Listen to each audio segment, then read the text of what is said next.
એમના વિશે ગઈ વખતે मैं કહ્યું હતું कि जो विश्व पर विजय पाता है उसे वीर कहते हैं, जो विश्व पर विजय पाता है उसे वीर कहते हैं, लेकिन अपने आप पर विजय पाता है उसे महावीर कहते हैं, उसे महावीर कहते हैं। आज हमारे એમના વિશે કહેવું છે कि जो अमृत पीते हैं उसे देव कहते हैं, जो अमृत पीते हैं उसे देव कहते हैं, लेकिन जो जहर पीता है उसे महादेव कहते हैं, उसे महादेव कहते हैं। બાળકોને સંસ્કારો આપણે જો ખરેખર આપવા માગતા હોઈએ તો બાળકને 60% કરતાં વધારે સંસ્કારો ગર્ભમાંથી મળે છે। એટલે બહેનોએ આપણા ઘરની અંદર દીકરી કે પુત્રવધુ સગર્ભા હોય તો એના માટે શું કાળજી રાખવી એ ધ્યાનથી સાંભળો તો તમે એનું પાલન કરી શકો। બેનો વરસાદ પડે એટલે જવાહા આકડા ભૂઈ બાવળી ઓટોમેટિક ફૂટી નીકળે, એને કોઈ ખેડ ખાતર કે પાણી કે દવા આપવું પડે ખરું ના। પણ તમારે ચીકુ ખાવા હોય, જામફળ ખાવા હોય, બદામ ખાવી હોય તો માવજત કરવી પડે, ખેડ કરવી પડે, ખાતર આપવું પડે, દવા નાખવી પડે, બધું જ કરવું પડે। એમ આપણે ખેડૂતો છીએ, વરસાદ પડે પહેલો ઊભી નાળી ખેડ કરી નાખીએ છીએ, જમીન તપાવીએ છીએ, વળી પાછો હળોતરા આવે એટલે પાછા ફરીથી ખેતી માટે ગામ સેવકને અથવા તો ગામના મોટા ખેડૂતને મળીને શું વાવીશું, કેટલું અનાજ નાખીશું, કેટલું બિયારણ નાખીશું, કઈ દવા વાપરીશું, આ બધા જ પ્રશ્નો ઉપર પ્રશ્નો, કપાળમાં કચલી પસીનો થઈ જઈએ છીએ। શાના માટે? સારું અનાજ મેળવવા માટે। પણ આપણા ઘરની અંદર દીકરી કે પુત્રવધુ સગર્ભા હોય તેના ગર્ભમાંથી સારું બાળક અવતરે એના માટે કોઈ દિવસે વિચાર સરખો કરીએ છીએ ખરા ના। બાળક ભગવાન બાળકોને પરણાવે છે એટલે બાળકો થવાના જ છે, પણ પછી એમાં કોઈ ભલીવાર ના આવે। મેં કહ્યું ને કે જવાહાન બકળાન ભૂઈ બાવળિયા જેવો બાળકો થાય, એમાં કોઈ ભલીવાર આવે નહીં। પણ બહેનો ધ્યાન આપો, એક નાની બાબત છે, બહુ મોટું તમારે કંઈ કરવાનું નથી કે બ્રહ્મચર્યનું સખત પાલન। આપણા વડીલોએ ઘોડો ભરવાનો રિવાજ, ગોદ ભરાઈ જઈને કહીએ છીએ કે 5 માસ થાય એટલે છોકરોને છોકરી ઓટોમેટિક છૂટા પડે, છોકરીને ઘેર લાવવામાં આવે પિયરની અંદર, એટલે ઓટોમેટિક બ્રહ્મચર્યનું પાલન થાય। આ બહુ મહત્ત્વની બાબત છે। આપણી દીકરી કે પુત્રવધુ સગર્ભા હોય તો એને કહી દો બેટા વહેલા સૂઈ જાઓ, વહેલા ઉઠી જાઓ, સવાર સાંજ 2 ટાઈમ એને દીવાબત્તી સોંપી દો। ઘરની અંદર તમારો જે ભગવાનનો ફોટો જેને માનતા હોય એને ત્યાં ઘીની વ્યવસ્થા હોય, સુખી હોય તો ઘીનો દીવો કરો, નહીં તો અગરબત્તી સળગાવીને ત્યાં ભગવાનને દીકરી પ્રાર્થના કરે, હે પરમાત્મા મારા ગર્ભની અંદર આપનો અંશ પલી રહ્યો છે, જે આપના જેવો દિવ્ય સંસ્કારી અને શક્તિશાળી જન્મે એવી હું તમને પ્રાર્થના કરું છું। 1 કિલોમીટર દૂર મંદિર હોય તો ત્યાં એને કંપની આપો, જેથી 1 કિલોમીટર જાય 1 કિલોમીટર આવે, સાંજે પણ જાય તો 4 કિલોમીટર રોજનું ચાલે તો સગર્ભા દીકરી માટે એટલી એક્સરસાઇઝ જરૂર છે।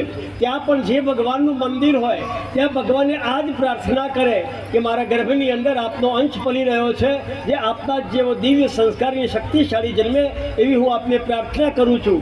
આ સમયે દીકરીએ વધારે પડતું ખાટું ખારું તીખું ખાવાનું નથી, ટેસ્ટમાં આવે એ જ વસ્તુ ખાવી એવું નહીં, પણ ગર્ભની અંદર બાળકને પોષણ શાનું મળી રહેશે, કેવી રીતે મળી રહેશે એ માટેનું ચિંતન કરવું પડે। અને આ સમયે યાદ રાખજો, હમણાં જેઠાલાલ ફેઠાલાલ બંધ રાખવાનું સિરિયલોમાં, જોકે સારામાં સારી સિરિયલ જેઠાલાલ છે, પણ બેટા જે શાસ્ત્રો છે સંતોના આવે છે, સ્વામિનારાયણ મહારાજ હોય, જૈન સાધુના હોય કે સત્સંગ તમે સાંભળશો તો ગર્ભની અંદર એ બાળક પણ સાંભળતો હોય છે। આપણે હિન્દુ લોકોને કહેવાની જરૂર નથી કે ભક્ત પ્રહલાદ એ રાક્ષસ કુળમાં જન્મ્યો, એની માં ક્યાધુ અને હિરણ્યકશ્યપ બંને રાક્ષસ હતા, છતાં એ ભક્ત થયો। કેવી રીતે? તો દેવો અને દાનવો વચ્ચે યુદ્ધ ફાટી નીકળ્યું, ત્યાં એની માં ભક્તિ નારદ મુનિના આશ્રમમાં આવી, નારદે એને આશરો આપ્યો અને ત્યાં એ જે રહી, ત્યાં નારદ મુનિ જે સત્સંગ કર્યો, જે કથા વાર્તા સંભળાવી એ નારદ ભક્ત પહેલા ગર્ભમાં સાંભળતો હતો, એટલા માટે એ ભક્ત થયો। યાદ રાખજો, બાળક ગર્ભની અંદર પણ વાર્તાઓ કથાઓ સાંભળતો થતું હોય છે. અભિમન્યુ 7 કોઠા યુદ્ધ ક્યાં શીખ્યો? તો માતા સુભદ્રાના ગર્ભની અંદર. 7મા કોઠામાં જ્યારે ઊંઘી જાય છે ત્યારે એનું જ્ઞાન નથી રહેતું, ત્યાં એનું મૃત્યુ થાય છે. આ વાત આપણે જાણીએ છીએ. તો આપણી દીકરીઓને પણ આ વાત શા માટે નહીં કરવી? જો દીકરી ભણેલી હોય તો એ સારા પુસ્તકોનું વાંચન કરે તો પણ એના માટે એટલું જ જરૂરી છે. સત્સંગ સાંભળે અથવા તો પુસ્તકોનું વાંચન કરે તો એ બાળક માટે ખૂબ જ ઉપયોગી બાબત છે. એ બાળકને ગર્ભમાં સંસ્કારો મળતા હોય છે. એ વાત તમારી આગળ જ મૂકવા આવ્યો છું, તો તમે એને ધ્યાનથી સાંભળો. તમને એક રાણી મદાલસા સતી થઈ ગઈ, જેને પોતાના 3 બાળકોને આધ્યાત્મિક બનાવ્યા. તો એ સાધુ સંતના માર્ગે વળી ગયા. તો રાજા ઋતુધ્વજે કહ્યું કે રાણી, તમે આ શું કર્યું? મારી રાજગાદી કોણ સંભાળશે? એટલે કે તમારે રાજકુમાર જોઈએ છે? એટલે કે હા. તો એમને કહ્યું, હવે હું તમને રાજકુમાર આપીશ. અને એ બેને ગર્ભની અંદર જ્યારે હતો ત્યારે એવા સંસ્કારો આપ્યા કે એ બાળક જન્મ્યો ત્યારે રાજકુમાર થયો. અને ઋતુધ્વજ રાજાનું એ રાજ સંભાળે છે અને રાજકુમાર બને છે. એટલે સ્ત્રી ધારે તો પોતાના બાળકને ગર્ભની અંદર જ કેવો બનાવવો છે એ નક્કી કરી શકે છે અને એ જ પ્રમાણે એ બાળકને પણ પ્રાપ્ત કરી શકે છે. તો નાની બાબતો છે, છતાં આપણે સમજવા તૈયાર નથી. તમને એક અમેરિકાના કપલની વાત કરું. ભૂર્યું કપલ હતું અને એને કાળું ને કુબરું બાળક જન્મ્યું. તેના પતિને શક ગયો કે આ બાળક મારું ના આવી શકે. છૂટાછેડા સુધીની વાત થઈ. તો એ છોકરી ડૉક્ટર પાસે ગઈ કે અંકલ, હું પવિત્ર છું, આ બાળક મારા પતિનું છે, મારા બાળક મારા ઉપર વહેમ કરે છે અને છૂટાછેડા લેવાની વાત કરે છે. એ ડૉક્ટરે કહ્યું, બેટા, પ્રથમ દ્રષ્ટિએ તો વહેમ પડે એવું છે, પણ તું એક કામ કરીશ. એટલે કે શું? કે તું DNA ટેસ્ટ કરાવવા માટે સંમત છે? એટલે કે હા, હું DNA ટેસ્ટ કરાવવા માટે સંમત છું. ત્યારે એના પતિને બોલાવ્યો અને DNA ટેસ્ટ કરાવ્યો તો એ બાળક એના પતિનું જ નીકળ્યું. તો ડૉક્ટરે કહ્યું કે ભાઈ, પેલા ભાઈએ કહ્યું કે સાહેબ આવું કેમ? તો કે તમે મને તમારા ઘેર લઈ જાઓ. એ ઘેર લાવે છે. આ છોકરી ક્રિકેટની શોખીન હોય છે કે મારો બાળક ક્રિકેટર બને. અને એ વખતે વેસ્ટ ઇન્ડિઝનો કેપ્ટન વિવિયન રિચાર્ડ એકદમ બ્લેક કાળિયો ડૂચ હતો અને એને એ વખતે મહાન ખેલાડી કહેવાતો હતો કે મારો દીકરો આના જેવો બને. અને એ ફોટો જે આરામ કરતી હતી ત્યાં એને લગાવેલો હતો અને સતત એનું જે સ્મરણ કરતી હતી કે મારો દીકરો આના જેવો થાય, મારો દીકરો આના જેવો થાય. તો ડૉક્ટરે કહ્યું કે આ એની બહેનની જે ઈચ્છા હતી કે મારો દીકરો આના જેવો થાય, એના વિચારો આ બાળક ઉપર હામી થયા છે, એટલા માટે આ બાળક આવું જન્મ્યું છે.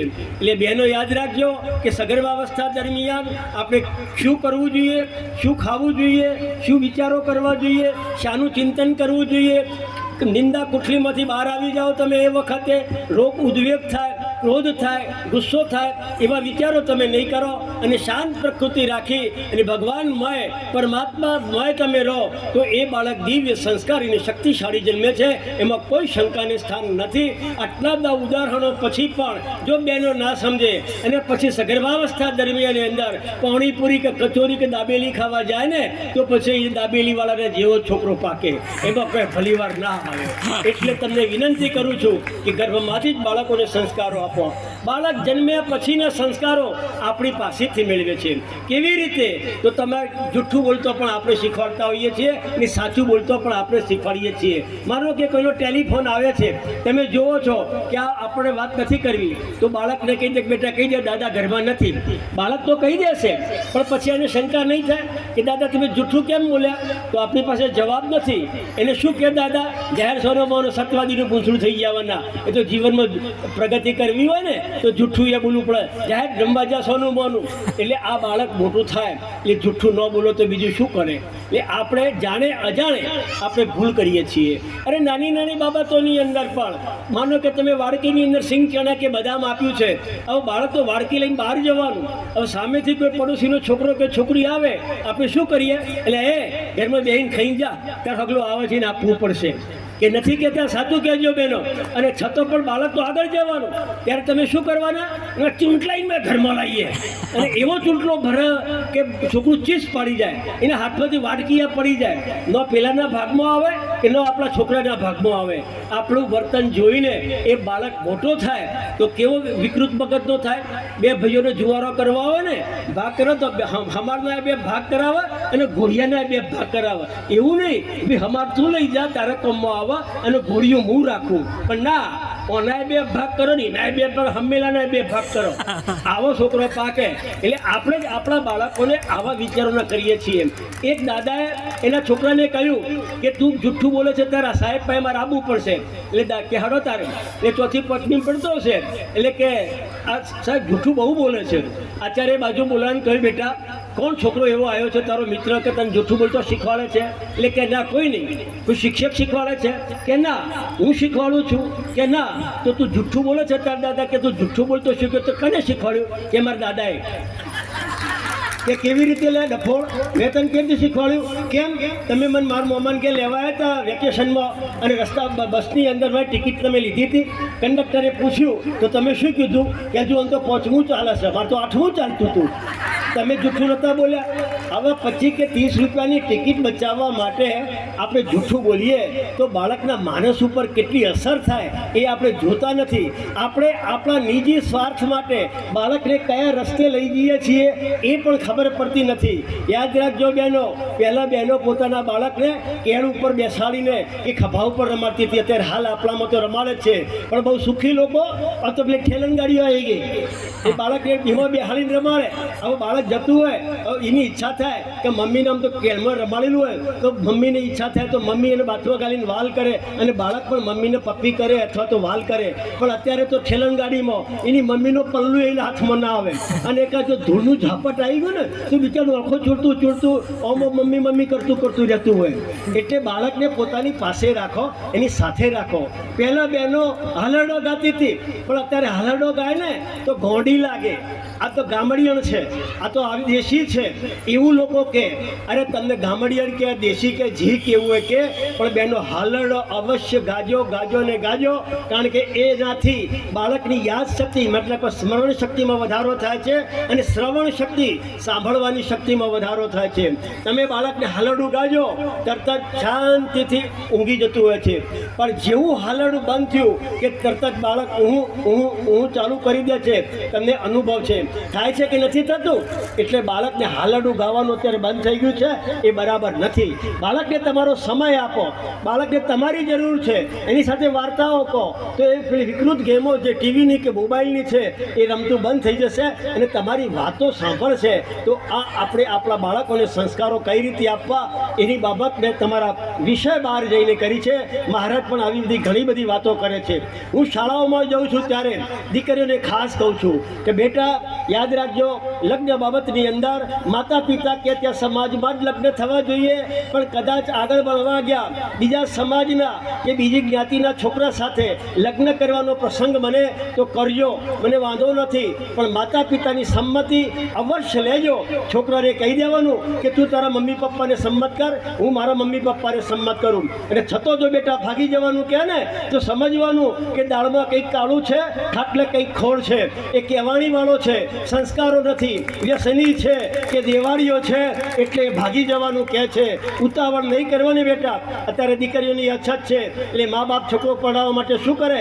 મકાન બેંકમાં ગીરો મૂકે, 5-7 લાખની લોન લે, બાઇક લઈ આપે, દોરો પહેરાવે, વીંટી પહેરાવે, ફર્સ્ટ ક્લાસ કપડાં સીવડી આપે, તમને મોબાઈલ ભેટમાં આપે, કાં તો સારો ડ્રેસ લાવી આપે, વીંટી કે બુટ્ટી ભેટમાં આપે અને તમારી પાછળ 50-100 રૂપિયા રોજના ખર્ચો કરે. એટલે તમને એવું લાગે કહો કરોડપતિ છે, આપણે જઈશું એટલે આપણે સુખી થઈ જઈશું. પણ બેટા માતા પિતાની સંમતિ લેવા માટે 2-3 વર્ષ રાહ જોશો ને તો એ દોરો કે વીંટી તો ઠીક છે, પેલું બાઇકનું ટાયર ના ફાય નહીં હોય. બેંકવાળા લઈ ગયા છે, આ ભિખારી છે, દેવાળીઓ છે. ઉતાવળ નહીં કરવાની. અને યાદ રાખજો બેટા, દરેક મા બાપ પોતાના બાળકોને ઘર આગળ મંડપ બાંધી જાન તેડાવી અને વાસ્તે ગાસ્તે વિદાય કરવા દીકરીને માગતા હોય છે. એટલે પહેલી વખત તમે જ્યારે કહેશો ને ત્યારે ના નહીં પડે, ઢેર કે છટકાઈ દેશે. ખબરદાર જો વાત કરી છે તો ભાઈ આના માટે તને ભણવા મોકલીએ છીએ, એને ઘરમાં પૂરી દો, દાખલો લઈ આવો, નથી ભણાવી. આ બધું જ બેટા થશે. એક વખત મા બાપ ના પાડે એ શું ભાગી જવાનું? પણ ઉતાવળ નહીં કરવાની. તમે જે છોકરો પસંદ કરો એ ખૂબ વિચાર કરીને કરજો કે એનું ખાતું પીતું ઘર હોય, એના બાપની સમાજમાં કે ગામમાં ઇજ્જત હોય, સંસ્કારી હોય, નિર્વ્યસની હોય તો એ તમને ચોક્કસ રિઝલ્ટ મળશે. હું મારા ઘરની વાત કરું છું કે મારા ઘરની અંદર વાણિયાની દીકરી દીકરી છે, હું પટેલ છું, પણ મેં ના પાડી હતી. મારા છોકરાએ શું કર્યું? 3 વર્ષ સુધી રાહ જોઈ. બંને મક્કમ નિર્ણય હતો કે ભાગી નથી જવાનું. અને એને મારા પપ્પાને મતલબ કે એના દાદાને લઈને વેવીના ત્યાં પહોંચી ગયા. અને એ લોકો રાત્રે ઘેર આવ્યા, મને બોલાવ્યો કે ભાઈ અમે વેવીના ત્યાંથી આવીએ છીએ અને વાણિયાનું ઘર છે, વેપાર લઈના માણસો છે, છોકરી પણ ભણેલી ગણેલી સંસ્કારી છે, દેખાવડી છે, મને પણ સગું પસંદ છે, તમારે શું કરવું છે? મારે હા પાડવી પડે. અને 22-23 વર્ષ પહેલાં એ દીકરીને અમે પરણાવીને ઘેર લાવ્યા. આજે 2 બાળકોની માતા છે.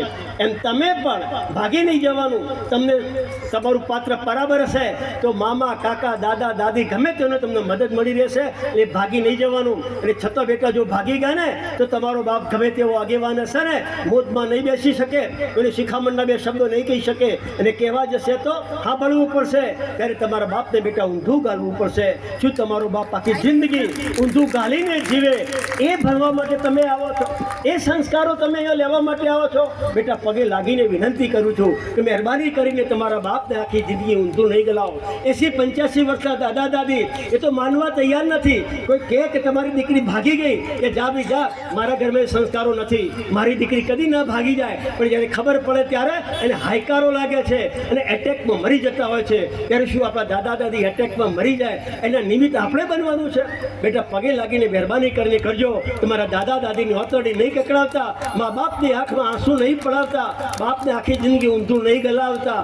એ તમને કહેવું છે. તમારે 1 કે 2 ભાઈ નાના હશે ને કુંવારા રહી જશે, કોઈ દીકરી નહીં આપે. કારણ કે જે ઘરની અંદર છોકરી મર્યાદામાં નથી, છોકરો મર્યાદામાં ક્યાંથી હોય? તમારો ભાઈ કુંવારો ના રહે એનો ખ્યાલ રાખીને પછી ભાગવાનો વિચાર કરજો. સ્વાર્થી ના બની જતા. તમારી કોઈ કે તમારી દીકરી બીજે પરણાવી હશે, ઝઘડો થાય, ઊંચા અવાજે બોલવાનું થાય, સ્વાભાવિક છે. ત્યારે એ વખતે એને સાંભળવું પડશે.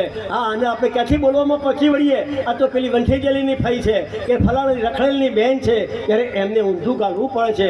એમને કોઈ ગુનો નથી કર્યો, કોઈ ભૂલ નથી કરી, છતાં આપણા હિસાબે બેટા એમને પણ ઊંધું ગાળવું પડતું હોય છે. તમે તો ભાગી જાઓ છો, પણ પાછળ કોણ કોણ દુઃખી થાય છે એ તમે જોતા નથી. અને કહ્યું છે કે money is lost, nothing is lost. તમે પૈસા ગુમાવ્યા તો એ કંઈ જ નથી ગુમાવ્યું. Health is lost, something is lost. તમે તબિયત ગુમાવી, તમે કંઈક ગુમાવ્યું છે. But character is lost, everything is lost. તમે ચારિત્ર ગુમાવ્યું બેટા, બધું ખતમ કરી નાખ્યું છે. એટલે દીકરીનું મોટામાં મોટું જો કોઈ ઘરેણું હોય તો એનું ચારિત્ર છે. એટલા માટે ચાણક્યએ કહ્યું છે કે કોકિલાનામ સરો રૂપમ નારી રૂપમ પ્રતિવ્રતામ કુરૂપાનામ રૂપો વિદ્યા ક્ષમા રૂપમ તપસ્વીનામ. કોયલ કાળી છે પણ એનું રૂપ, એનો અવાજ છે એટલે આપણને ગમે છે. એમ દીકરી રૂપમાં વધતી ઓછી હશે પણ પવિત્ર હશે તો કુટુંબમાં, ગામમાં, સમાજમાં દરેક જગ્યાએ માન અને મર્તબો જવાશે. પણ ગમે તે રૂપાળી દીકરી હશે પણ જો આ પરાક્રમ કર્યું તો નાનામાં નાની છોકરી કહેશે બેસ ચોપડી, હવે અમે તને ઓળખીએ છીએ, તું શું ઉકાળીને આવી છે. આખી જિંદગી એને મેળો ખાવા પડશે. અને છેલ્લે કહ્યું છે બેટા ભૂલો ભલે બીજું બધું, મા બાપને ભૂલશો નહીં.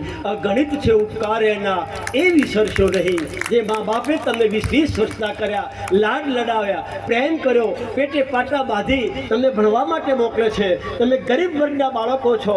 મા બાપ તમારા માટે આજે તમે મજૂરી કરવા જાઓ તો રોજના 200-300 રૂપિયા કમાઈ શકો. પણ તમારા મા બાપ તે તમારા 200 કે 300 રૂપિયા નથી જોઈતા. તમારામાં સંસ્કારો જોઈએ છે, તમારામાં શિક્ષણ જોઈએ છે. એટલા માટે તમારું કામ એ કરે છે અને તમને ભણવા માટે મોકલે છે કે મારી દીકરી શિક્ષિત બને, સંસ્કારી બને, એક આગળ વધે, પ્રગતિ કરે. અને તમે પછી કાયદાનો દુરુપયોગ કરો. એક પેલા એના હિસાબે રોમેન્ટિકના કે રોમિયાના કહેવાથી તમે એની વાતમાં આવી જાઓ. અમે બેટા જાહેર જીવનમાં પડ્યા છીએ. અમને કોઈ કે મનુભાઈ ગમે તે કરો, અમારી દીકરીને 1 કલાક લાવી આપો, અમે એને મનાવીને ઘેર લાવીશું. 1 કલાક રહી અમે ડીએસપીને મળીને 3 કલાક સુધી મિટિંગ કરાવીએ છીએ. માથાના બાલ પગે વાલીઓ લૂખે છે, અમને પગે લાગે છે. મનુભાઈ તમે કંઈક સમજાવો. પણ દીકરી 1ની 2 થતી નથી. અને ઉપરથી ડીએસપીને કહે છે સાહેબ આ બધાને કાઢો, અમને કોઈને હું ઓળખતી નથી, અમારા દાદા નથી, અમારા દાદી નથી કે મારા મમ્મી નથી, એમને કાઢી મૂકો અહીંયાથી. હટ ભોળી, અને આના માટે 20 વર્ષની કરી હતી, ટૂંપો દઈને મારી નાખ્યા ને એવો ગુસ્સો ચડે છે. પણ શું કરીએ, કાયદા આગળ અમારા હાથ લાચાર પડે છે. એટલે બહેનો દીકરીઓને પગે લાગીને શાળાએ ફરીને આ વિનંતી કરું છું કે આ આમાંથી કોઈ છોકરી આ મારી વાત સાંભળી હશે, જે ભણતી હશે એ છોકરીઓનું આ વાત કરું છું, તેમને પણ પગે લાગીને વિનંતી કરું છું કે મા બાપની ઇજ્જત નહીં બગાડો, મા બાપને ઊંધું નહીં ગલાવો, એમની આંતરડી નહીં કકડાવો, એમના આંસુ નહીં પડાવો, એ મારી વિનંતી છે બેટા.